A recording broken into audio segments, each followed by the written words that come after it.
Hello and welcome to Super Switch Headz, the premier Nintendo podcast on all of the internet. My name is Patrick Knisley. My name is Matthew Stoner. My name is David Howe, and we have a very special guest with us tonight. Summer Rain is on the podcast, ladies and gentlemen. Hey, Summer. Hi. Say hi. Welcome. Thanks for having me. Yeah, thanks for being here. Summer is here to talk with us about cosplay. Summer Rain is a cosplayer. Is that the right term? Cosplayer? Cosplayer. Yeah, cosplayer is correct. Cosplayer. My accent's not right. A cosplayer. Cosplayer. So we're going to get into that. We've got a lot of great news and rumors to talk about, too. There was a Splatfest. There's been some interviews in Famitsu we're going to get to, some stuff about some games that are coming and may be delayed, and some games that may or may not be coming. A lot of fun stuff. This crazy summer of game announcements that is very nebulous is happening too, so we'll talk a bit about that. But before we get into that real quickly, just how's everybody doing? Doing pretty good. Okay. Yeah, pretty good. People are nodding their heads. Yeah, we're nodding our heads. I think we've been doing this podcast for a while. You'd think we'd know not to just nod our heads at this point. No, we're still doing it. I've had a crazy day, but I'm glad to be here with y'all. Yeah.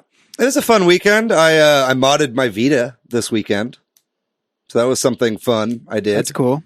The thing it's good for. To try to put some emulators on it.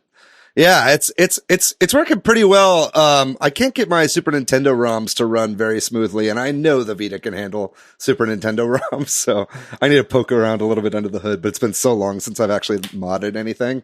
That I gotta Are get my you using RetroArch? Do you want to troubleshoot it right now at the top of the podcast? No. I'm just kidding. I installed another emulator. Doesn't work quite as well, but yeah, we'll troubleshoot after the podcast. So we'll get into the news here in a minute, but a couple of shout outs to some people who've been active on our groups. Kyle Baker, in response to our last episode about peripherals and accessories and controllers and that kind of thing, pointed out that we didn't mention the NES Advantage, which is like the arcade stick that came out for the NES. There was one for the Super Nintendo too, I believe. So those are, he said that, if you went to somebody's house and they had that, you knew they meant business, which is true, right? Like they had an arcade stick at home. We also got a message from someone named, I think, Summer Rain, who talked about how great the e-reader was. I loved the e-reader. Yeah. The e-reader's great. I was really into Pokemon, so when the Pokemon TCG, started having the e-reader strips on them, that was like a double whammy of, okay, I get to use them in real life and in the video game. There were dozens of us that had the e-reader, dozens. Yeah. Also on our Facebook group, Imad Khan has been sharing a podcast that he's involved with called Talking Games with Reggie and Harold, where Reggie Fils-Aimé is like the host and interviews people. And in the most recent one, he did an interview with Phil Spencer. So that's super cool. Everybody should check that out. Yeah, they talk in his post that he shared on the Switch Headz Facebook group. He talks about Phil Spencer discusses some of the logistics for the Series X and what it means for like the industry, especially in the age of like COVID and possibly having delays in the logistical realm. It's pretty cool. Just a matter of time before we're all guests on Reggie's podcast. Or vice versa, right? Yeah, hopefully. And then Man on a Mission at Mr. Coconutty on Twitter tweeted us and pointed out that they wanted to participate in the giveaway, but I neglected to tweet our episode this week in a timely fashion. I've done it now, but it was late. So I apologize to them, and as a show of goodwill / just because we're going to extend that giveaway. We're giving away a copy, Steam code that I got from Kickstarter for the Wonderful 101. All you have to do is share our podcast somewhere on the internet, Facebook, Instagram, Twitter, what have you. Take a screen cap of it and send us proof, like an email or the direct tag message us. Tag us would be great. That'll do it. So hey, Mr. Coconutty Man on a Mission, you got another chance, another week. Yeah, go to the our Twitter page and hit that retweet button that we just created, and we'll look at those too. We're good at the internet. Yeah. And so, yeah, we'd appreciate it if you shared our podcast, whether or not you're interested in the giveaway, but it gives you a chance to win that game. So we'll get into the news and rumors for the week then. Y'all ready? Oh, yeah. Let's do it. There was a Splatfest in Splatoon 2, Mayo versus Ketchup, and it's over. It was this past weekend, and Ketchup won. Yeah. It's very upsetting. All of us agreed to play on Mayo. So, Yep. How do y'all feel? I guess they were taking their revenge. Right? Yeah. Because Totally. we won last time. Yeah, I this still was had I still had a lot of fun playing, but yeah, and it was close. I mean, yeah, very close. The matches were close. The voting was not close. Yeah, and the matches is what counts. I feel like it's kind of silly that popularity can break the tie. Yeah, I was on Ketchup last time, and then lost to Mayo. This time on Cumby Blood Redux, I was Mayo, and then I just got my ass handed to me again. I'm always on an uphill battle with Splatoon, but god damn it if it's not fun. Yeah. So that was like, I think the first Splatfest of Splatoon 2 was the Ketchup Mayo one, second time around. So yeah, they should just keep redoing him. Oh yeah, that's a good point. There should be more Splatfests. That would be cool. Why not? I agree. It's a way to support the game. Yeah. In Famitsu, the Japanese publication, they had an interview with Tetsuya Takahashi of Monolith Soft. They're the Xenoblade developers, in which they talked a lot about the definitive edition of Xenoblade Chronicles, which is coming up very soon. That's coming out in just a few days. And they kind of talked about how they were working. There's some interesting tidbits in here. We'll just go over quickly. And Matt, or if anybody wants to talk about more, we can. But it sounds like they were working on this game, the DLC, Torna DLC for Xenoblade Chronicles 2, and a new game, which we don't know about, I guess, all at the same time. And I think that's interesting anytime a studio is working on that many projects. Yeah, I hope maybe a new game means a new game in the franchise and not... I would love Xenoblade Chronicles X, but I would love to explore more of the universe in a 3. Yeah. Do you think that the new game could very well be Breath of the Wild 2? I guess that's because they're supposed to be working on that as well, right? Yeah, that's possible. You think they might say that though, but maybe they're not supposed to say that if that's true. Who knows? Yeah, that's interesting. I just kind of assumed it meant a new game of theirs that we just don't know anything about. But yeah, I hope it is a new Xenoblade game too. Well, that'd be weird for them to put out that much Xenoblade, but it might be a ways off. Who knows? Yeah. But also, there's just some interesting notes in there about the definitive edition. Some of the improvements they're making. It sounds like, it's not just visuals and sound and all that. They've got some new UI and some other quality of life improvements and that kind of stuff. Are you looking forward to that, Matt? Was there anything awkward about the original? I don't really know. Or yeah, I mean, the biggest thing about the original is that some of the animations are weird, and that it runs at like the Wii version ran at like 280p, really low resolution. I mean, the Switch version, this is what's blowing up on the internet right now on Reddit for us Xenoblade heads, is Xenoblade Chronicles Definitive Edition is like 480p on handheld mode, but 720p on docked, which is pretty unfortunate. I've heard it goes down to even like 360p in handheld mode. It's like that kind of like scaling resolution that a lot of Switch games do. And it's looking a little muddy in handheld, but at least it looks better than Xenoblade 2 did in handheld. That was kind of notoriously Vaseline. Yeah, this is pretty low. Yeah. If you're like listening right now and you're like, hey, I played Xenoblade Chronicles 2 and that had loads of resolution. Good news. This will be something very similar.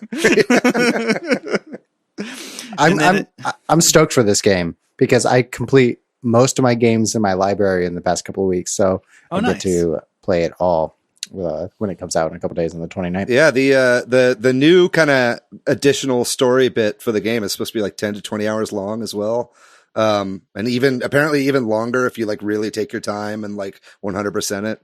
So that's pretty cool. I mean, that's basically a game, right? That's like a whole new game. Yeah, totally. So that's pretty cool that they're not like, it's getting the Torna treatment and not just like throwing in a couple extra missions or something like that. So that's cool. But even better than Torna because it's free, right? Yeah, I guess you're right. Just part of the game.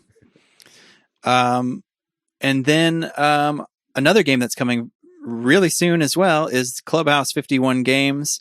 We haven't talked about it too much the last couple of weeks. There's been some new trailers and stuff, but Patrick, also please, you have to say the title correctly. It's Clubhouse Games 51 Worldwide Classics. I'm sorry. Everybody knows that. And it turns out there's 52 games in it. Arguably. If you count a piano as a game.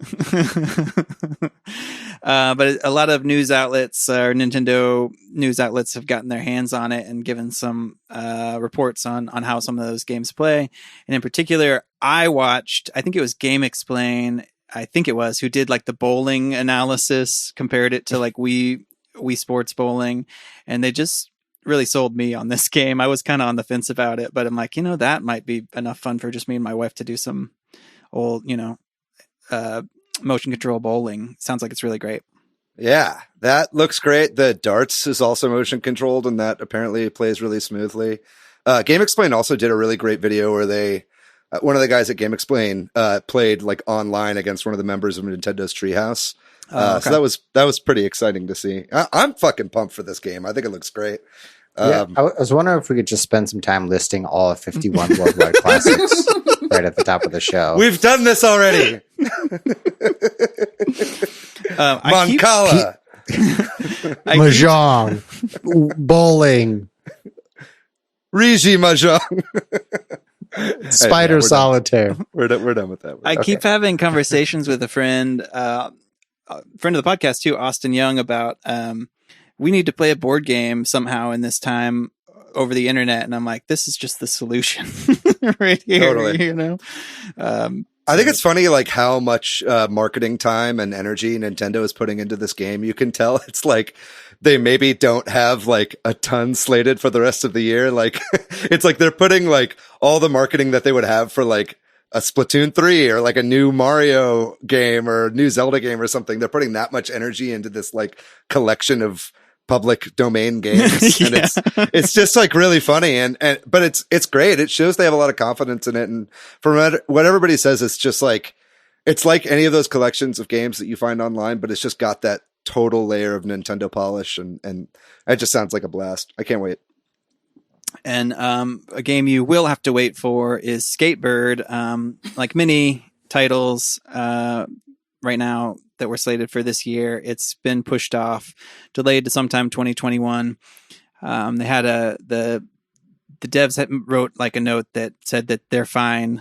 They're doing okay. It's just they're going to have to do it. It's going to take longer than normal. So I know we've talked about that on the podcast, and some of us were looking forward to that one. So what are you going to do? They said that they're going to be using this time to add in a fully featured story mode. So sounds good to me. Yeah. I can wait for the game. There's lots of games coming up. Can't complain about that. Sounds like a better experience too. I'll just play Clubhouse Games 51 Worldwide Classics until this game comes out, and I'll be fine. There's 51 games, Dave. It's so many. And a piano. Let's list them. Mahjong, Spider Solitaire.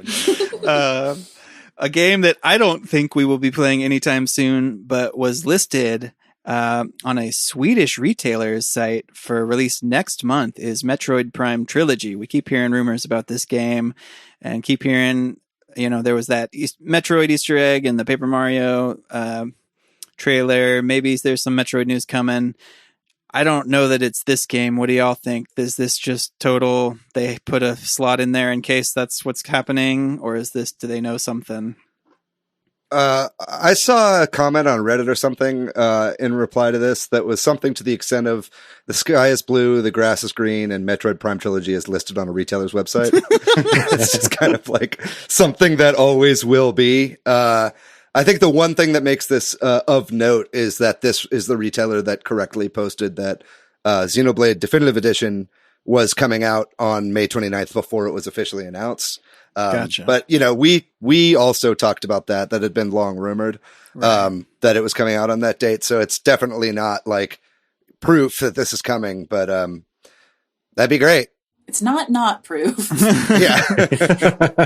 Do you think that, so it's like, the question is like, if this was true, it would basically mean that it would be digital only, right? Yeah. Because this is like not really long enough to get physical copies into retailers, I'd imagine. I don't think Nintendo wants to do that for lots of reasons. I think Nintendo wants all their first party games, other than like the super budget $10 like Box Boy titles, to have physical releases. Yeah. And to me, this game would be a $60 game, probably, right? I mean, we'll see. The Wii version of the trilogy was released on Wii U, and it's still on the Wii U eShop if you want for $20. So it's like, I mean, now this is in the era of the Switch. That is not possible. Right. The Switch tax is definitely a real thing, and I'm sure it would be a full 60. But I don't know. We'll see. I'd love for that to be the case, but not holding my breath. It makes me wonder if it had been slated then, and like the physical edition isn't able to, right, with how production scheduling and everything is off right now. Potentially, yeah. That's good speculation. Because I just don't think they're going to release that game without a physical release personally. But prove me wrong, Nintendo. And it's probably most likely that we wouldn't get a release of that game before we've seen something from Metroid Prime 4, right? Because it would want to ride the hype of that incoming game to get people to purchase this, or vice versa, I suppose. But I this is probably fake.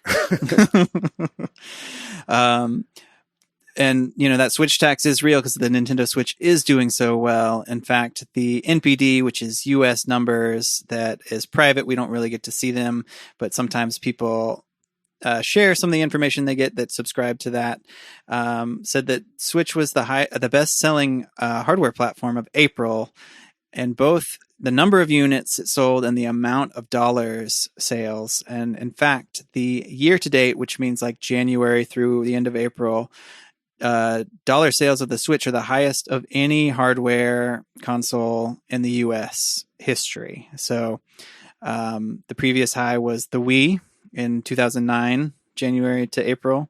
So Nintendo might be hitting those Wii numbers. Consoles maybe cost more now, and that's why, obviously, and inflation and all that, but Switch is doing great. Yeah, I think it was something like almost 900,000 units in April. Am I right there? I don't have that number in front of me, but I think it was like the high 800,000 number somewhere in there, which is like totally unheard of for 1 month in April. Like that would be like a normal number, I think, for say November or something like that, especially like November 2017 or whatever, the first year the Switch was out. But yeah, I mean, clearly a lot of that has to do with, a combination of Animal Crossing and COVID and all that kind of stuff. Yes.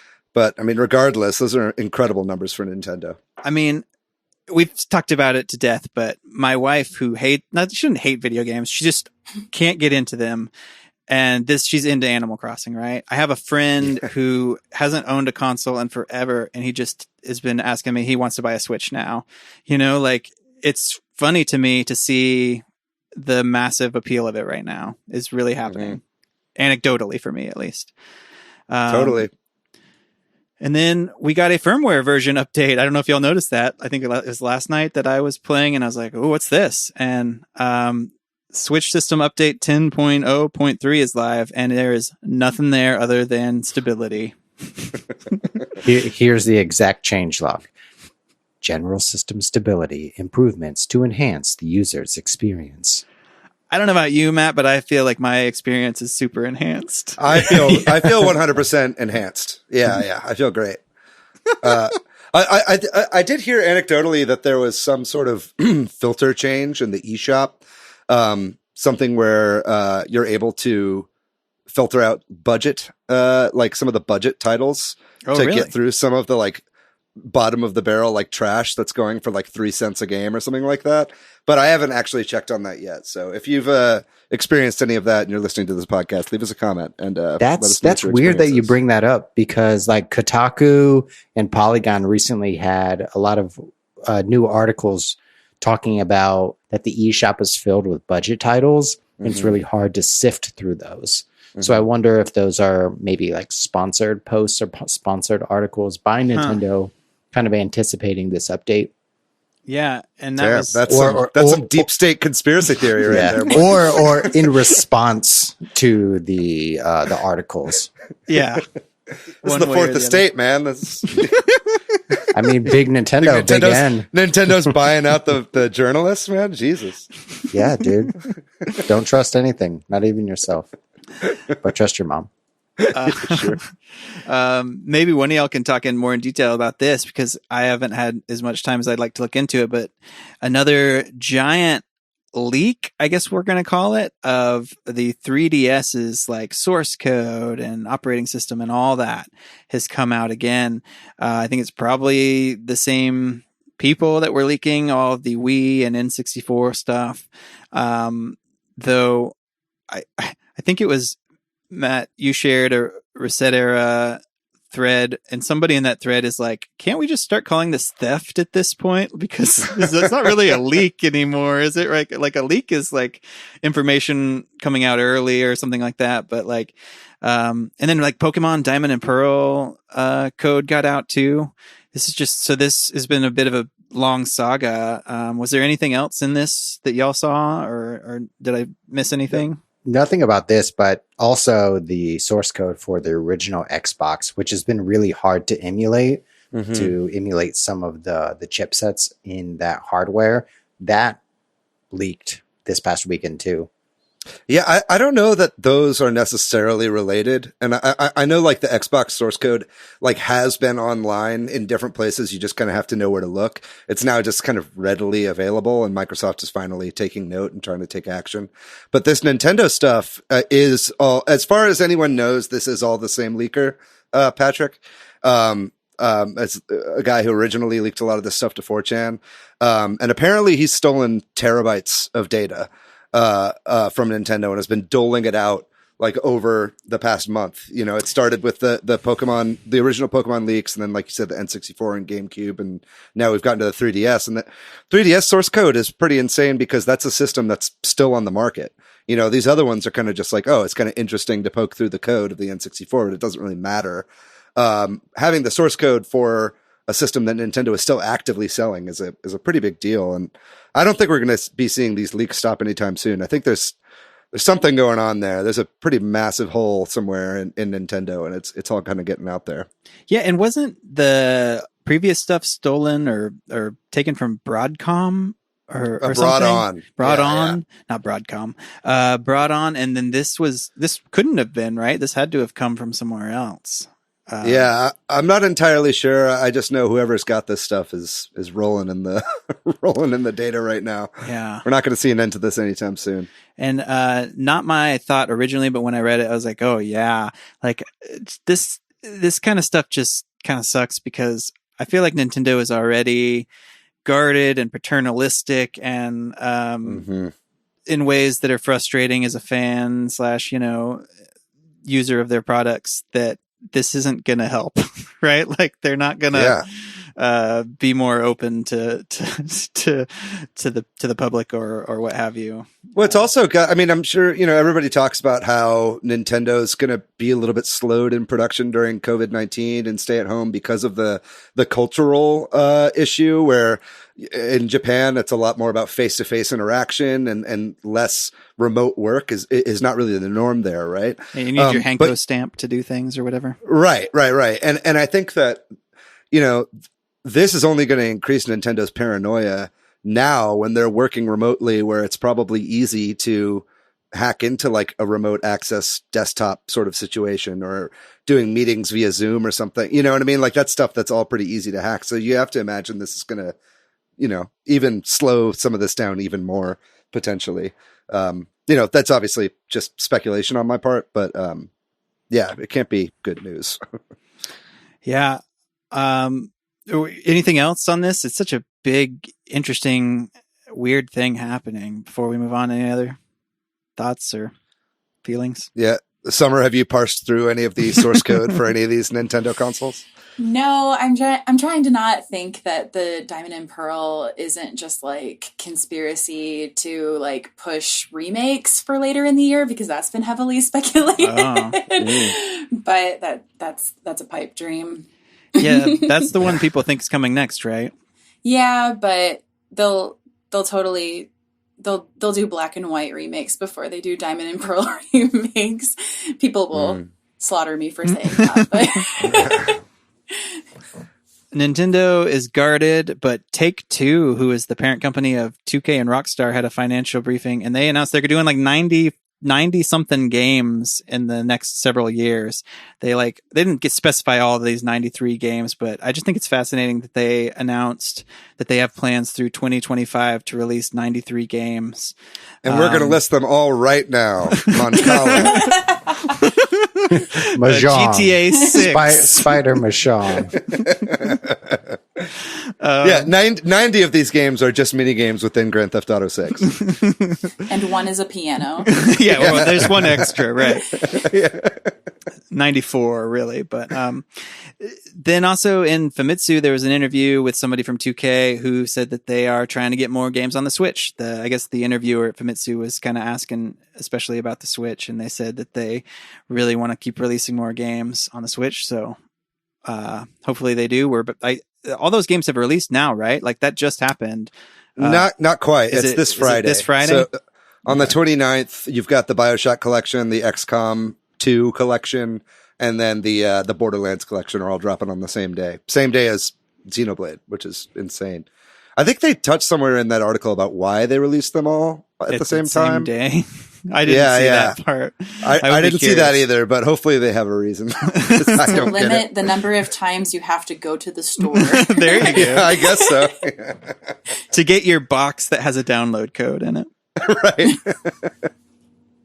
And then IGN Summer of Gaming event, whatever we want to call this, that is separate from the Jeff Keighley Summer Game Fest. Presumably this is all kind of a big mess that's hard to parse out as a fan, I feel like. But IGN just put out a big schedule, which is helpful. This helps parse out some of this stuff. And they have stuff going on in June, and I think it's all through June, right? I don't know if there was some in July, there might have been. But yeah, I think there's like 3 main days, right? Like in June, where they're going to be putting out a lot of like the new exclusives, and then there'll be like kind of one-off interviews sprinkled throughout the rest of June, as far as I understand it. That makes sense. Yeah, and they have like interviews with David Hayter, the voice of Solid Snake and Metal Gear Solid. So it's like June 5th, June 9th, and June 18th are the big days. And then in the following days of each of those days, there's like little extra things. It's kind of what it seems like, maybe. I don't know. Yeah, they put out all this information in like a pretty like hard to read and small text infographic. It just came out today, the day we're recording this too, which is why I've kind of glanced over it. But yeah, you're right. It is like hard to read. I was literally leaning forward and squinting. In the wrestling world, we said the main title is the main card. And so like in this whole Summer of Gaming for IGN, like they have some big pillars, which are, they have a speedrunner countdown, which they're speedrunning like Mario 64, Sekiro. And then something that I didn't see, maybe Summer that you saw, they're having an Animal Crossing Celebrity Island Tours. Yeah, I'm excited for that. I saw the only names I needed to see were Game Grumps and Felicia Day. So okay, cool. I think that'll be fun. That's cool. Yeah, and also Michelle Zauner of the band Japanese Breakfast, who I love. She's doing a tour on Horror Island. I was really stoked to see the cross-pollination between music and video games. Do you guys think AOC is going to show off her island? Jeez. That would be amazing. That would be amazing. That would be IGN's best get, if it was true. Yeah, she's just going to give stuff away because socialism. Right, her island is nothing but DIY cards all over the place. Yeah, exactly. Yeah. Everybody's her best friend. Evenly distributed. Yeah. Awesome. that. That's great. Also, another event that happened today was the Wholesome Games Direct. Wholesome Games is as far as I know, like they have a Twitter and they talk about wholesome games, and sometimes they publish games and help bring attention to games that are just joyful to play. And so they had their own Nintendo style Direct today. There was lots of really good games, games that we saw and played in PAX. Mm-hmm. But just like to highlight some of them, there was a game that was called, I think, Kiwi. And it was a brief 20-second clip, but it looked like it's multiplayer. You play as Kiwis operating a mailroom. Sounds pretty great. It looks great. They had some other updates to, I'm trying to think it's writing notes and I don't know what it's called, writing notes and lo-fi music to write to. I forget the name of it. Yeah. Please edit this out. Oh. The game is called Kind Words, Lo-Fi Chill Beats to Write to. And I've heard about this game before. Basically, you just kind of send a note out there and a random person will get it and can respond to you. And it's people, it's one of those things where the internet could be shitty or the internet could be great. And this is where the internet is great. And people like write really encouraging messages to other people and share things that they might not be able to share with people in their life and that kind of stuff. And that game just sounds fascinating to me. But yeah. This is run by a lot of the people that we saw at PAX South, right? Like we saw a panel at PAX South that was kind of all about like non-violent, chill, kind of wholesome games. And it was cool to see them actually putting out a video for all this stuff. Yeah, something that we talked about in our PAX episode back in January was Garden Story, which was a guy who is developing it, who's coding it and making the art, all about a game that he's always wanted to play. So that was really cool to hear a little snippet from him.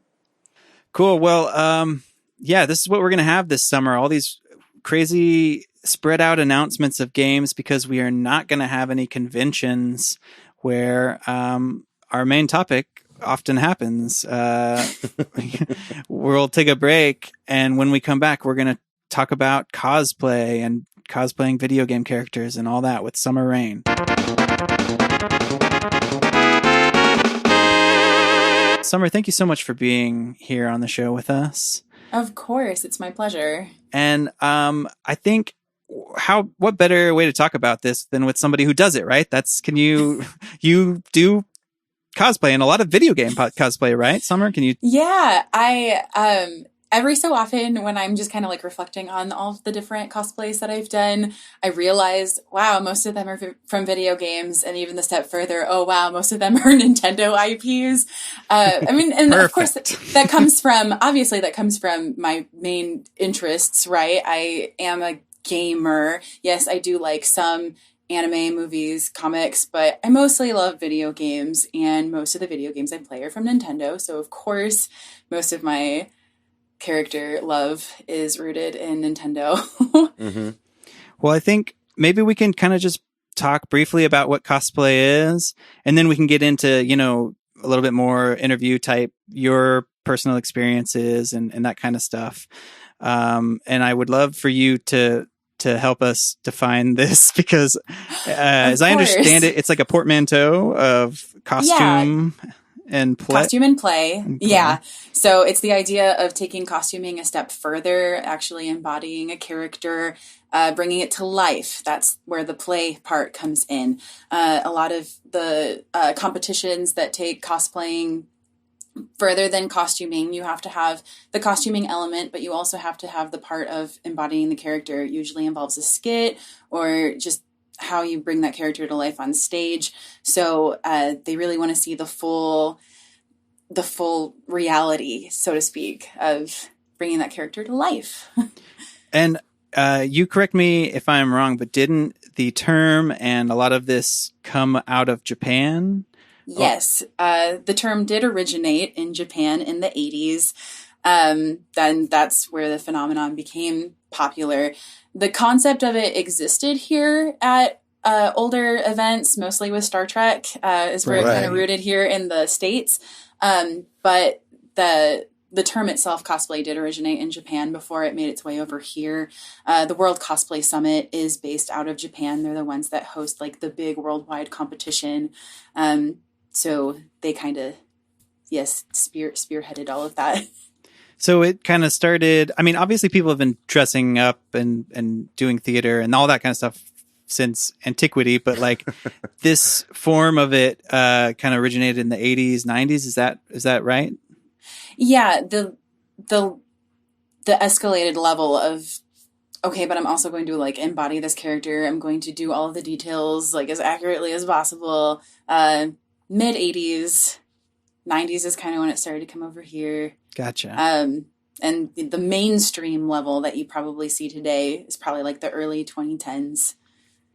Cool. Because that's when I got into it. Yeah, right. That's when it became mainstream. As soon as you got into it. Yeah, right. No. I feel like also like this all goes hand in hand with like convention culture, right? And like you were saying with like Star Trek fans or Trekkers as they I think prefer to be known these days. Like or is it Trekkies or Trekkers? They prefer Trekker now. Yeah. Yeah, Star Wars is Warriors. Yeah, I'm a Warzer,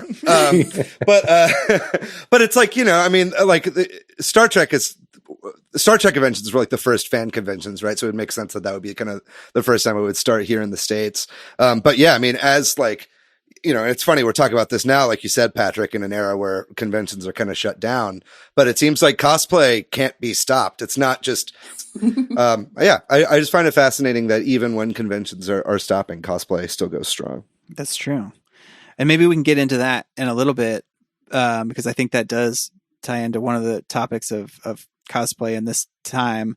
But like, I'd love to just kind of hear, because you said you got into it in the 2010s, somewhere about how or why or when, like. So, and previously to that, because when I was in high school, which was the late 2000s, I knew what cosplay was, and I always loved dressing up for Halloween. And this is how most people start, right? Is they're young and they love, like, Halloween is their favorite holiday. Their parents understand that and help them go all out. I was Sailor Moon in the 5th grade. And once that was accepted, I was like, oh, I can do anime and video games for Halloween. And that it just continued to escalate. I played Final Fantasy X in high school, and that was when I was like, okay, I have to learn more about cosplay because I want to cosplay these characters because I love this game and I love these characters.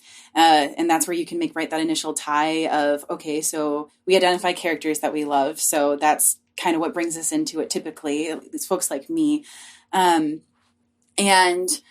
it wasn't until I got to college, though, out of my small town, where I learned about conventions and, there are other people that already do this and go to bigger conventions. So in 2012, me and some college buddies, my very first cosplay, I look back on it, it's garbage, but I look so happy in all of the photos. I cosplayed Hilda, the female protagonist from Pokemon Black and White, and I was so happy. I look at like everything. I used my natural hair and I Sharpied a pair of Converse and just cut up shorts. I didn't know anything about wigs or sewing. I was just so happy to go and go to a Pokemon photo shoot and see all these other people that loved Pokemon. I remember going to a Final Fantasy photo shoot and just being excited and like, oh my God, look at all these people that are RN in real life. So, then I, got home from the convention, and this is usually what happens for folks is it's like rejuvenizing, and you're excited you saw all of these cool cosplays and you see the potential that's out there. You start researching. Back in the day, it was on cosplay.com, which no one uses anymore. It's like an archive basically at this point, because back in my day, if you wanted a wig in a specific color and style, you had to buy a long white wig, and you either Sharpied it or you found some other wacky dyeing method and all of these wacky styling techniques. And now we have wig suppliers that specifically target cosplayers like Arda and Epic Cosplay and Rockstar, who will specifically say, oh, you're into this game, here are all these characters, and here are the wigs that you probably want to use, and here's how you could style it. So that kind of stuff has come a long way. And yeah, 2012, that was when I got bit by the bug, and I just had to keep learning. And family saw how invested I was in this, so I got a sewing machine for Christmas shortly after. Everybody knows to get me like gift cards for Joann's and Arda, because that's they know that that's what I'm into. Well, that's like a huge part of it too, right? It's not just like putting on the costumes, but as I understand it, it's like some of the most like satisfying parts of cosplay is like the DIY aspect of it and making these costumes yourself. Yeah. So, and I'm super chaotic when it comes to creating cosplays, because, some people will meticulously go through patterns and will come up with their designs in a software on their computer. Me, I look at the photo, I take measurements, I jot down my own measurements, and I just like draft by hand most of my stuff. But it's so fun to see it all come together. And that's one of my favorite parts of it, and it gets me amped up, is seeing how all the pieces fit together and seeing certain details come to life, and thinking of more details as well as you're going along. Like, oh, this looks like, because they don't give you like material guides like when video games come out, except for Final Fantasy 15. Props to them. But a lot of it is, you're thinking about the universe and the character and where they are, and okay, what kind of materials would those pants be made of, right? If they're a noble, you're not going to use a cheap cotton. You're going to use something that's a little hardier, like a faux leather, like that kind of stuff. Right. Yeah, that's the stuff that blows me away, because it's like, oftentimes that like, I mean, almost all the time, I feel like just like buying a full costume online and wearing that out has got to be kind of frowned upon in the cosplay community a little bit, right? So, okay. So it used to be kind of, I would say that it's come a long way produced, like manufactured costumes. I would say that buying a cosplay is still cosplay. Because that's still you showing your dedication to a character. Not everybody has time to do all the time and research to come up with a costume. Or the ability, yeah. Right, exactly. Like, people are busy. People have jobs, like real ones. And so, like, you don't have time to do all of that research learning new skills. Because it is a lot of random skills that you learn to do this stuff. Totally. But I would say there's still, a level of dedication to spending hundreds of dollars on a costume that's made a really good for point. You to then dress and potentially act as a character, go out in public, all that jazz. Right. Yeah. So it's more than just good like sewing skills and a good design sense. It's like, like you're saying, it's the embodiment of the character. Right. You're dedicated. Which, that's like, there's a passion there, which I kind of sounds like you kind of answered this question a little bit, but like when you decide what characters that you want to cosplay, is that because you identify with the character, like, or you identify with the game or the movie or what have you? Like, I'm not wrong here. You're currently dressed as Fire Emblem Rhea, correct? Yes, I am. And before anybody gets scared, I don't like super duper identify with Rhea. She's kind of crazy, yeah. Yeah, she's a little, but I love her, yeah. right? I love her as a character, and I loved her design right away. And so to answer your question, sometimes it is a character that I wholeheartedly identify with. But sometimes it is a specific game or what have you that identify with the specific game. And then I decide, okay, well, who's a design that I really like, or who would be a really fun character to portray? Usually when I portray certain characters, then I realize the traits that I also share with them, though, as they start to come out. I'll specifically talk about when I started to realize, like, oh, I'm really like identifying with these characters, and what kind of brought it to a new level for me. In 2015, Undertale, came out. And before I had even played the game, I saw the design for Mettaton. And I was like, oh, I'm going to like him. I want to cosplay him. I don't even know who he is yet. I played the game and I was like, I am this character. I am going,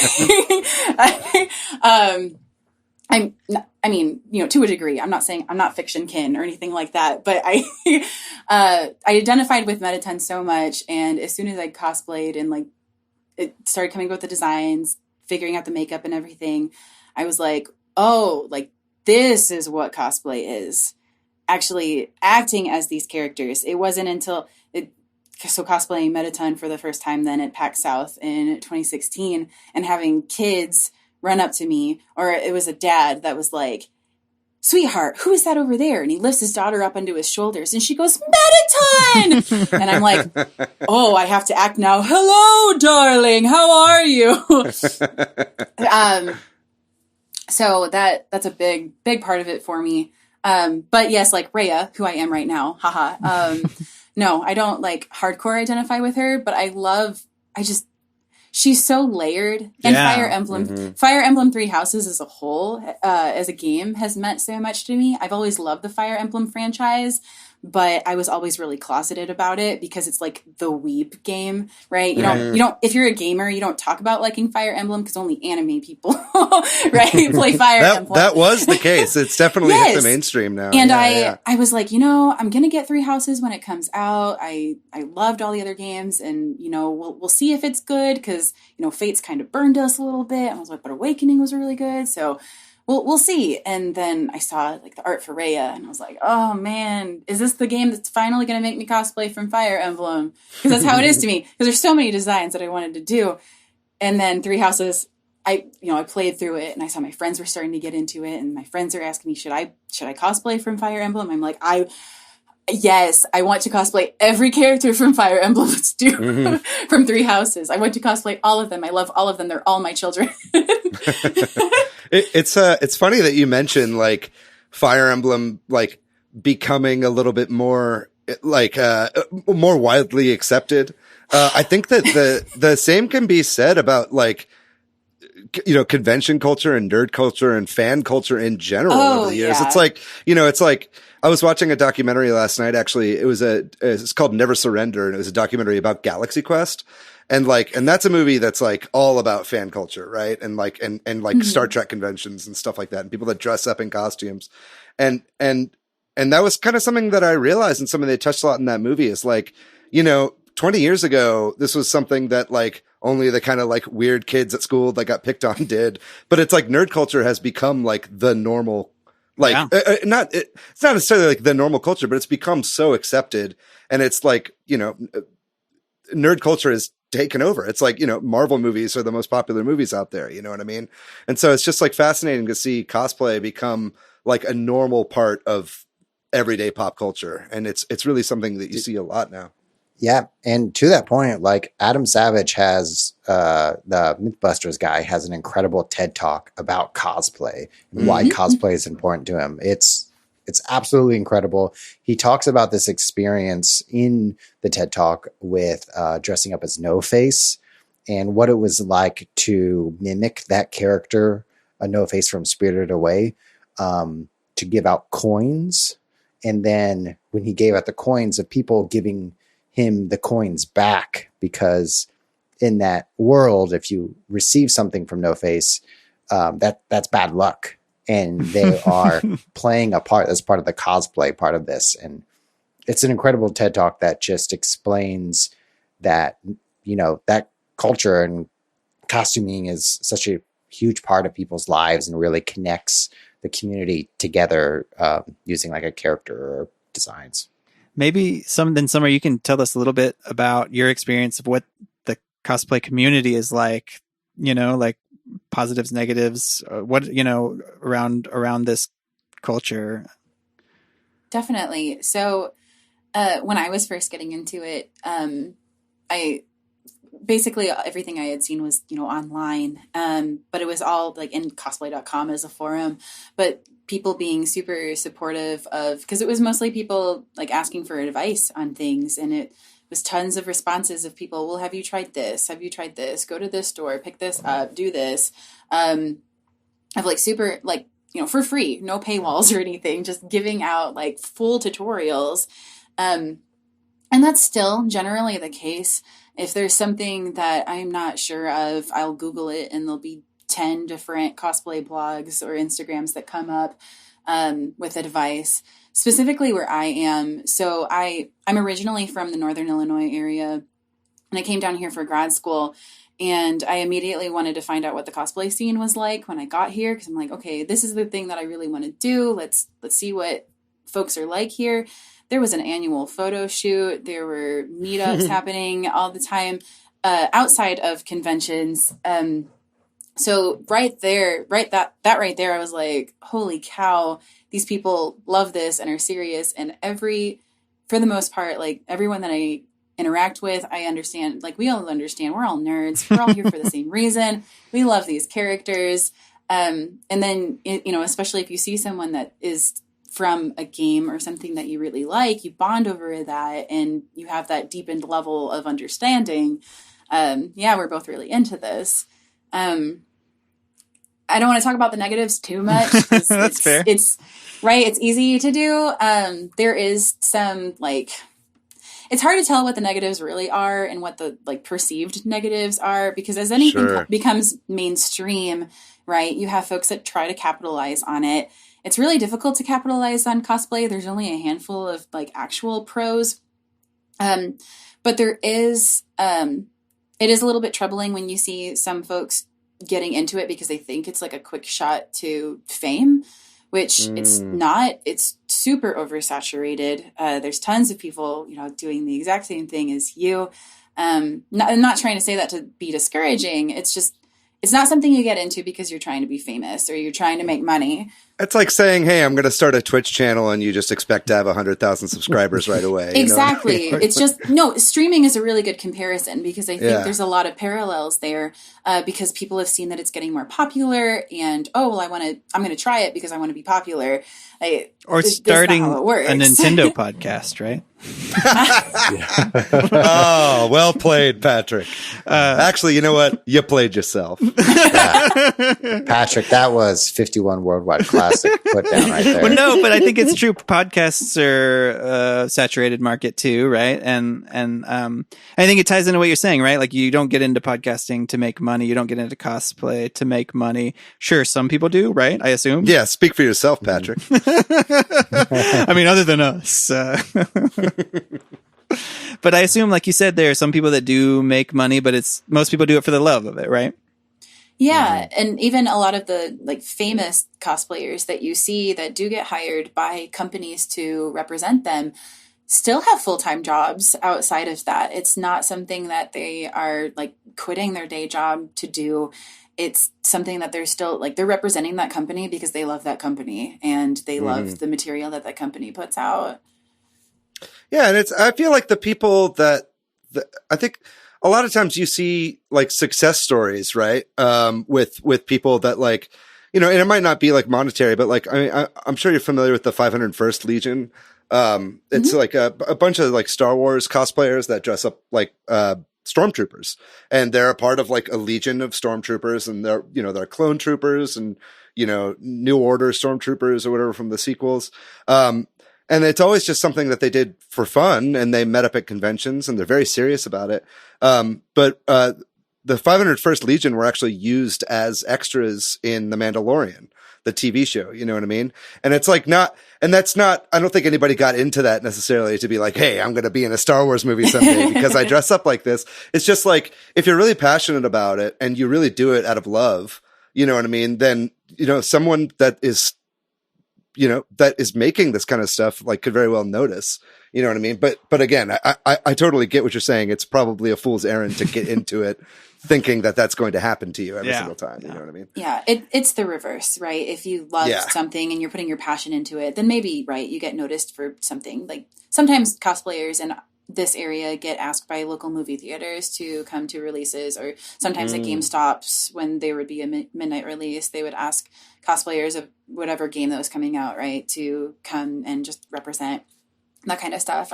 I've done movie premieres and stuff for free comic book day just because it's just fun to have the characters around, but it's right. You get a gift card. It's not right. I'm not. Yeah. Yeah. Still a labor of love. Yeah. Right. Exactly. I do that stuff because it's fun, not because I want something out of it. Well, maybe that can lead us into sort of the current state of things because, outside of conventions, the opportunities for cosplayers might be things like you're talking about, movie releases or game releases or other events. But obviously there aren't a lot of events happening right now?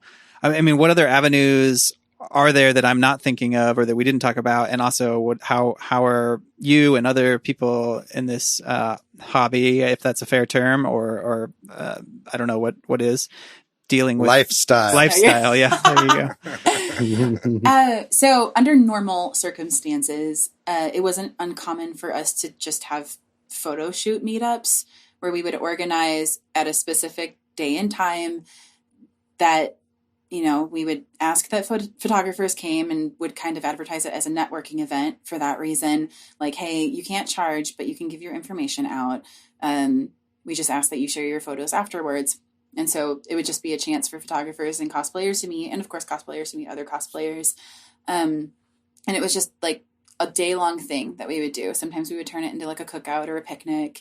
And you would just kind of rotate with cosplayers and photographers.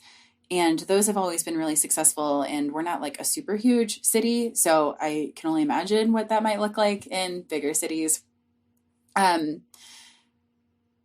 Then, yeah, like movie premieres, video game releases, that kind of stuff outside of conventions.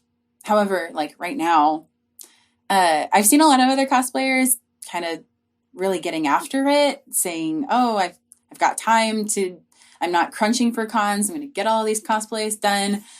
I'm still... So I convinced myself to finish my Rhea cosplay today. I was supposed to have it done 2 months ago for a convention that I was going to that got canceled like literally the day before. It was when everything was going down. I was supposed to go to NakaCon.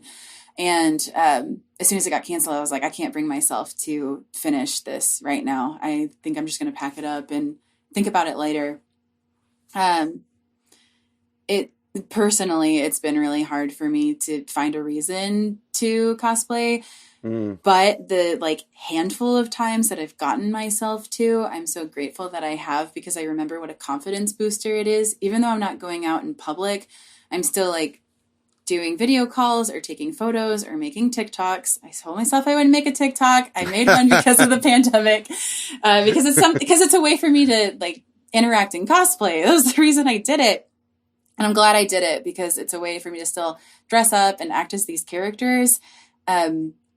So even when there aren't conventions going on, I've got to remember that it helps me to feel better about myself. It brings confidence. It just, it kind of brings out like the best version of me, which is funny to say as I'm acting as other characters, but it really is a confidence booster. It helps me to feel better about myself.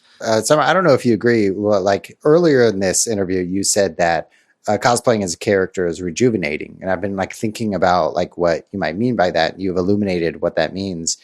And what I think like oftentimes is like, I see something that someone's playing a Nintendo Switch, or someone has a band t-shirt in like an elevator. I'm like, oh, I like that band. Or that's cool that you're playing Fire Emblem 3 Houses. And I really want to connect with them. But you have to, it's a little bit more difficult. But with cosplay, because you are embodying the character, it's almost like this welcome invitation. And the rejuvenating part is for me, like the connection that happens, like, dressing up as Squirtle was really fun for me, because people would be like, oh, giant ass Squirtle.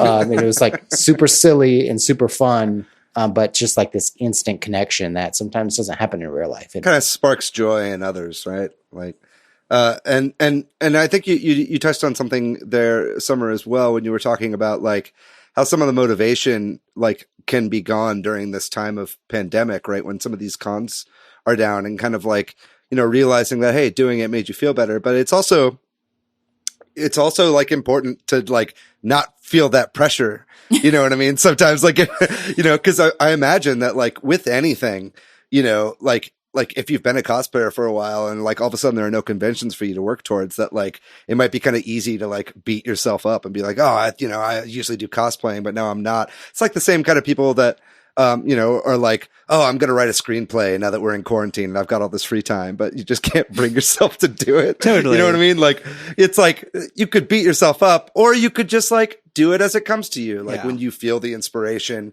like that's when you can like go on these creative endeavors. And like, I think it's good to have that balance, right? It's like, just because you've got all this extra free time doesn't mean you have to like use that. Sometimes it's good to, use that time to rejuvenate and get kind of more mentally where you need to be. Exactly. Let's acknowledge that there's a lot of stress with the current situation. And Correct. while some people can turn that into motivation, it's okay if you can't. I just binged all of Community, for instance, and that is how I dealt with it. I will, talk on that because it has been a learning curve for me, again, with this. So maybe like the pros and cons of this community, right? I'm super motivated when I see my peers putting out super awesome content, but it can also be easy to get down on yourself when you're seeing, and under normal circumstances, it can be easy to get down on yourself when you're seeing someone, do all of these extraordinary techniques and you just finished figuring out this one. Now right. it's doubled, right? Because of the circumstances. Exactly. I've had to remind myself quite a lot that it's okay for me to feel like doing nothing right now because of the circumstances that we're living in. But again, too, that I do feel better. It is something that brings me joy to remember to do it as well during these times. I feel like it's just kind of a byproduct of the social media, like, oh, absolutely, uprising in general. You know what I mean? Yeah. And so it's like, it's good. It's good to like take inspiration from others and like not necessarily feel like, oh, I'm not doing as much as that person, right? But rather, it's kind of like Animal Crossing too, right? It's like whenever I go over to people's islands, I'm like, man, your island is so much better than mine. And it's like, for a moment, I'm like, God, my island fucking sucks. I'm the worst. And then I'm like, hey, you know what? Maybe I'll just steal one of their ideas and make a really cute, like, forced perspective light tower. You know what I mean? Like, this podcast just turned into a motivational podcast, but like you shouldn't compare yourself to other people. You should compare yourself to yourself and your previous incarnations and that kind of thing. Like I think Summer, even I was looking at one of your pages and you were talking about how far you had come. Compare yourself to yourself, right? Like, yes, exactly. Not to another cosplayer. I think that's right. Which was exactly the reason I did that. I was feeling kind of down on myself and I hadn't worked on any projects lately. And I was like, you know what? No, I need to remember how far I've come. I have come far. Let's remember that. Let's reflect. Let's take a step back and then we can move forward again. Totally. Well, I think maybe we can get into some final bigger picture thoughts and that kind of stuff. And I know, Matt, you had a couple of great anecdotes I want you to share in particular. There's one I'm thinking of, but so maybe we can all kind of give some final thoughts. And if there's anything we didn't get to that you wanted to mention, Summer or anybody, let's do that. But one thing I wanted to say, and this isn't my original thought, I heard somebody say this, is that video game cosplay is more, I don't know if it's the word common or more intense or whatever, because I think prevalent because video games are interactive. And I think that we've talked about this before, like that creates a greater connection to the characters and the worlds and that kind of thing. And I think that's true. I think you see a lot of video game cosplay for that reason. And I think that's just an interesting observation, as a video game podcast to tie this into that directly. But I just wanted to share that thought. But if anybody else have anything they wanted to mention or that we didn't get to, or any other final thoughts about this, I'd go for it now. Man, I think you're right. Yeah. The characters that I've played are usually video game characters and or like movie characters or some persona that I really identified with. And like maybe to that point, as I was like thinking about this episode today, what I'm about to say is going to sound like a joke, but I totally mean it wholeheartedly. I think people who wear sports jerseys are cosplayers. They are. That's a really good point. Well, because they'll have the name of their athlete on the back of the jersey. Right. They paint their faces, they dye their hair, or they wear wacky wigs. Oh, people have been making comics about, the similarities for years. They buy a gritty costume. Yeah. Yeah. And of all my costumes, like I have a sports mascot costume. The Ohio, Brutus Buckeye, who's the mascot for Ohio State college football. That was the only costume I almost got beat up in, but that's besides the point. But I was just thinking about that and was like, yeah, we're, our interests align very similar with people who are, big sports fans. Totally. And before you close out, Matt, I just want you to talk about when you did dress up as Squirtle and going to work for that time. Can you tell that story? Yeah. I have 2 giant Squirtle costumes. My girlfriend and I wore them because they're huge and obnoxious. They're so obnoxiously big. And that's part of the joy in it. But I wore it to work. And somehow someone recorded me trying to badge into work. And I had the badge wrapped around the little nub of an arm. And I'm swinging my badge to try and hit the NFC reader for a good 25-30 seconds.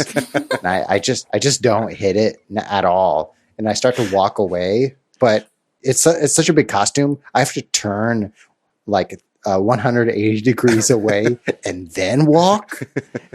So all of it looks like in the take controls. Yeah. It looks like from the video is I look away, I start walking away slowly and someone runs up behind me. And like, then I turn around 180 degrees back and like sprint. This was like your they let me in. brief internet fame, right? Like, yeah. This made the rounds on the internet. It's great.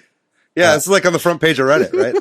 Yeah, it was. It's like when Squirtle arms prevent you from badging in or something like that. My house was on the front page of Reddit kind of as a cosplay. My roommate at the time dressed up the front of our house to look like a giant dinosaur mouth, and that hit the front page. So that's my 15. Whoa, I remember that. I had no idea. Yeah, I had big teeth in the front and like little eyes. Yeah. Well, Summer, I'd love to give you the last word, and you don't have to talk about this, though I do hope if you have any advice for people who are out there listening that are interested in cosplay and wanted to get involved, maybe you can give that. And then if there's anything else you want to say in conclusion too, please share. Yeah. So my first point of advice is just do it. If you were looking for a reason to get into it, your reason is just that you were thinking about doing it, that you were thinking of getting into it. That alone is good enough reason. There are so many resources out there now. Both online and in print. There are so many books, magazines, articles dedicated to cosplay. You don't need to know how to sew or have a fancy machine. You don't need to wear wigs if you don't want to. There's just so many resources out there. Look into your local community as well, because chances are there's a Facebook group or an Instagram group that is for your specific, like where you live. Obviously, like things are different right now, but under normal circumstances, there are usually meetups probably in your area or, within driving distance that you like maker spaces or crafting parties, photo shoots. Even if you don't have a cosplay, if there's a like mass photo shoot happening in your area, just go and look and check it out. But yeah, meet your local folks and just, if you're listening to this podcast, reach out to me. I can definitely help you, if they're like on finding resources and getting involved in your local community, all that kind of stuff. And like identifying your, initial skill level, all that stuff. But, pick a character you love or pick a video game you love and let's find a character that you either like love the design or it's within your skill range, that kind of thing. It's so worth it. Sometimes I'm like, oh gosh, I just blew, $500 on materials. Not all at once. It's like when I'm tallying it up afterwards, I'm like, oh, how much money did how much this better look good. But happiness is priceless. Oh my gosh, it really is. And it doesn't have to cost that much. Right. I didn't start spending that kind of money until I, like outfits like this one where I'm like, okay, I really love this. I know I'm going to wear it a lot. But starting out, right, my first cosplay was a pair of shorts, a vest, a baseball cap that I Sharpied myself, a pair of shoes I Sharpied myself, a bag I already had. Isn't there there's like a guy on Instagram or Reddit or something I see that, yes. What's he called? I don't know, but it's like something on a budget, cosplay on a budget. He just finds shit around his house. And God, what was the most recent one that he did? I think it was Tom Nook that he used his nipple. Yeah. And like just painted on his body. It was like that. Yeah. So you can get creative is all I'm saying. yes, yeah. Chances are, there's stuff around your house that you can already use, and the kind of stuff that people use for armor. They use it's the foam mats that you use to line your garage or yoga mats, that kind of stuff. Resources are all around you. You just got to start looking with a different lens, that kind of thing. But yeah, do it. I have one more question for you before we move on. Sure. You said you like to cosplay as Final Fantasy X characters. There's a lot of great characters. Who's your favorite to cosplay as? Okay, so I haven't actually I want to cosplay more. I've only actually cosplayed one character from Final Fantasy X, and that was Jecht. Oh, okay, cool. Yeah, Jecht is probably actually still my favorite character from Final Fantasy X. I love the whole you think he's the bad guy and then he's not, but then he is kind of thing. Yeah. Just like the development of even though he's not there present for the main story, he's his development that you experience. I loved that. I'm a sucker for that kind of stuff. Hell yeah. And I would like to cosplay. Similar reasons. I want to cosplay Seymour next because his outfit is just stupid, and nice. for that reason, right? I see his outfit and I'm like, oh my god, that's stupid. I have to figure out how to make it. Yeah, there's a lot of very interesting costumes in that game. Yeah. Patrick, can I share one more memory? Yes, please. Okay. Yeah, it just came to me. I totally forgot about this. I cosplayed as Morton Joe from Mad Max Fury Road a couple of years ago. Oh, wow. And I bought silver spray icing that you spray on cakes for the very reason that I was waiting to run into a Nux to run up to me and say, "Witness me," so I could spray silver on their mouth. And it happened 4 or 5 times. And it was I love it. It was the most incredible moment where all they did was run up to me and said, "Witness me." And I sprayed them with this icing in their face, and then they ran away. I love that. Those I live for that. moments. That's the shit I live for with cosplay. It's just those little you bond over a weird detail because you were dressed a certain way. Well, I think that wraps up our talk on cosplay. Thank you so much, Summer Rain, for talking with us about cosplay. Of course. We will continue to have you on the podcast for the remainder of the show, though, so we'll thank you again in a minute. But thank you for your expertise, you know what I mean? And then we're going to take a quick break, and we'll talk about all the video games that we have been playing over the last week. I guess I'll start because I've been doing that lately. I've been playing a lot of the same games. I played in the Splatfest. We played some Smash Brothers as a community, Smash Brothers Ultimate the other night. I play a lot of those games, and I've been playing more Cosmic Star Heroine. But I did want to mention that me and my son have been replaying through Luigi's Mansion 3. He decided he wanted to play it. He's Luigi. I'm just helping out as Gooigi. Though it reminded me how great this game is. And we were talking about boss battles and stuff a few weeks ago. So I've been playing it through that lens, and it really does have a good progression in the game because the first few bosses my son was able to beat. I didn't even have to do anything, but we're now late in the game. We probably beat it tomorrow, and it's I'm having to take over whenever we get to a boss. It's got a nice difficulty ramp up. Such a fun game. If you haven't played it and it interests you, you should definitely get Luigi's Mansion 3. I just wanted to mention it. I've been playing 2 games. Splatoon, I played this past weekend for the Splatfest, and the second game I played and beat Maneater. Oh, which is the shark game. Oh yeah, it's like GTA with sharks, right? It's GTA with sharks. It is. It's really fun and silly and over the top. It feels like a PS2 era action game. It's not that. It's sort of like an RPG where you start up as a tiny shark and then you become a megalodon shark with bone armor, and you level up by eating humans and eating seals and stuff. And it's super fun. I don't know if it's $40. I say it's a $30 game, but that's what I've been hearing. Yeah.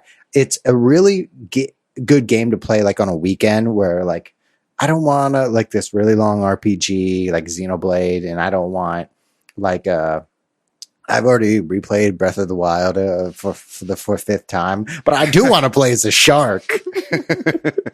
And Chris Parnell, SNL fame and the voice of Jerry and Rick and Morty, he does the narration for it. Oh, I didn't know that. That's the extra $10. That's why it's 40 not 30. Exactly. Yeah. So it's all framed as like a shark television show. So all the narration from Chris Parnell is describing the shark as if you, the player, are the viewer watching this television show. That's cool. So it's framed. I love that. It's framed really smart. Some of the voice lines like repeat over and over again, but it's like Chris Parnell and it's fucking tight and he's so funny and it's got really clever writing. So I'd recommend the shark game. Do you know if that game is out for Switch yet? I know it is coming eventually. Not yet. Yeah. PS4, Xbox, and PC. Okay, cool. But yeah, that will be coming at some point. So if you're looking to get it on the Switch, hopefully it plays well. Yeah, 10 out of 10 fins. It's a lot of fins for one shark. I've been playing a lot of games. This past weekend, I just like vegged out and played a bunch of video games. Firstly, I wanted to give a little shout out. I've been playing a lot more Super Mario Maker. I love playing different people's worlds. I've found myself getting into this way of finding worlds where I'll just play like expert endless. And then whenever I see a level that I play that I enjoy that has like a world 3-4 or whatever, I'm like, oh, that's probably part of a world. So I'll go and check one out. And this one in particular was one I found that way. It's by, I think, a French creator named Gemar, I believe is how you pronounce it. But he's got an excellent world that you can check out if you're interested in that. His code is VWNRWCMOH. I believe that's an O, not a 0. Either way, it's either or. I think they don't allow you to select the letter or the number. We'll post it on social media. We'll post it. But yeah, that's a great world that I've been playing. I downloaded Golf with Your Friends recently, and played it with some people. We tried to play, Matt. Did we ever actually get to play together, Matt? Yeah. I'm trying to think. Did we play the Worms world? No, so that's the one I got kicked off of. So basically the game crashes a bit. It's a little jank like the Switch port. But if you're not familiar with the Golf with Your Friends, it's a game that I found by watching streamers. It's just exactly what it sounds like. It's a mini golf game that is pretty much just multiplayer only. And you can play with your friends on Switch and it's so much fun.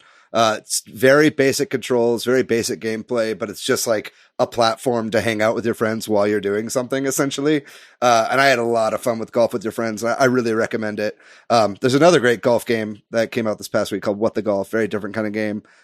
So far, I've played that, but so far, Golf with Your Friends, I found to be a more fun experience just because I like playing with people. Let's see what else. I know last week we were really shitting on the Nintendo Switch Online games that were added. But one of the games that I didn't realize was added was Panel de Pon, which is a Japanese only puzzle game, which was like the basis for Pokemon Puzzle League. So that's on the Super Nintendo Nintendo Switch Online app. And that is so much fun. I've been playing a lot of Panel de Pon. And, it's all in Japanese. It's like a Japanese release on the app, but you don't really need to read anything. It's a puzzle game. It's not Tetris Attack on the app. It's Panel de Pon. Yeah, it is the basis for Tetris Attack, right? But it's the original game, not Tetris Attack. That's on the app. What else? Oh, okay. And then I bought Myst. Real Myst Masterpiece Edition came out for the Switch this past week. And Myst is one of my favorite games of all time. It's like one of the games that I think made me, you know what I mean? If I'm going to like go back and talk about the most influential games, like Myst was one of those for me. It's a game I played with my dad when I was a kid. If you don't know what Myst is, I don't believe you. But basically, it's a first person point and click adventure game. And the version that's on the Switch is Real Myst, which is like a fully 3D rendered version of the game where you can actually walk around. It's not just like a slideshow. But man, that game holds up really, really well.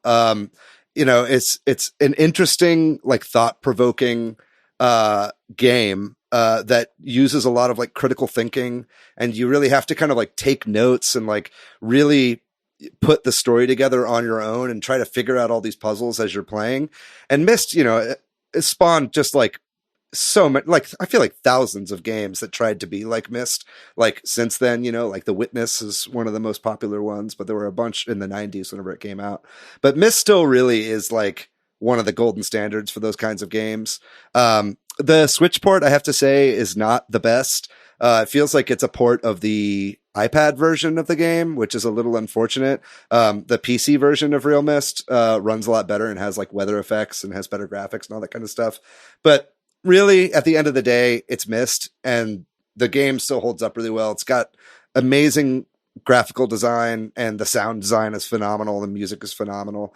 And I think one of my favorite things about it is the way that it tells its story. And it's like a masterclass in telling a really fulfilling story with very, very little dialogue. It's mostly through objects you'll find in the world or books that you'll read in the library or stuff like this. And all these little things that you put together over the course of the game to really get kind of a feel for the world that's being built. So yeah, if you've never played the game, you've got to play it. It's a piece of gaming history, and just make sure you bring a journal with you to take notes. What about you, Summer? What games have you been playing this past week? Well, I also played in the Splatfest for the losing team, but I still had a lot of fun. I am checking into Animal Crossing every day still, but I've gotten to a point where I am like, okay, I've played Animal Crossing, now it's time to play something else. Yeah. Like I'm still making developments to my island and everything, but it's turned into a routine now. So right. Still keeping up with Ring Fit Adventure. I'm like level 97. I'm like, is there a level cap? So you're super swole is what you're saying. No, like the in-game level, not like the strength level. My strength level is like 25.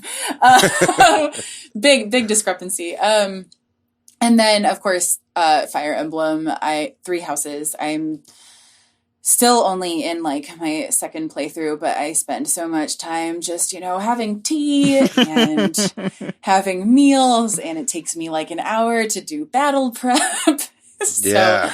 That I anticipate putting probably another like 200 hours into that, because I'm just that person. I'm the person that I'm like, okay, I have to marry every single person I like. So wow, nice. Yeah, that's me. That's great. Very cool. Well, thank you so much, Summer, for coming on the podcast to talk about your experiences with cosplay. That was really great. Yeah, it's been great. Thanks, Corduroy, for doing our music. Sorry, Chris McKeever, we did not play Disney Tsum Tsum Festival. We were so close. If you want to find me online, Patrick, I am PDYX. You can find me on Twitter, Matthew, MATHYOU.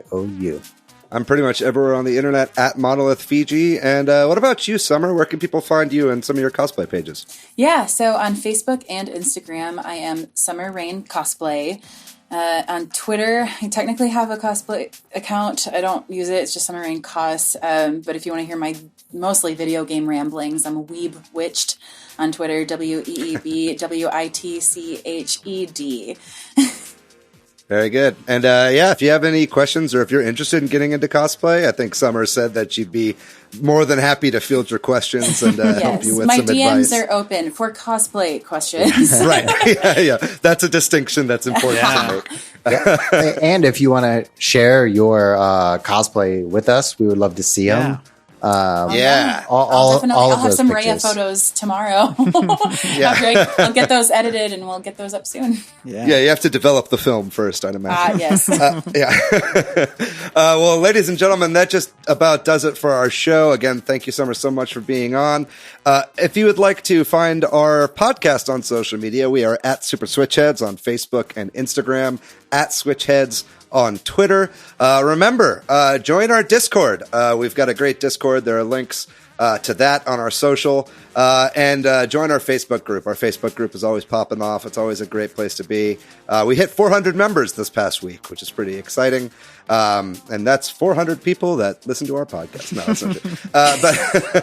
But please, join our Facebook group. It's a great place for lots of great video game discussion of all kinds and people asking about turnip prices.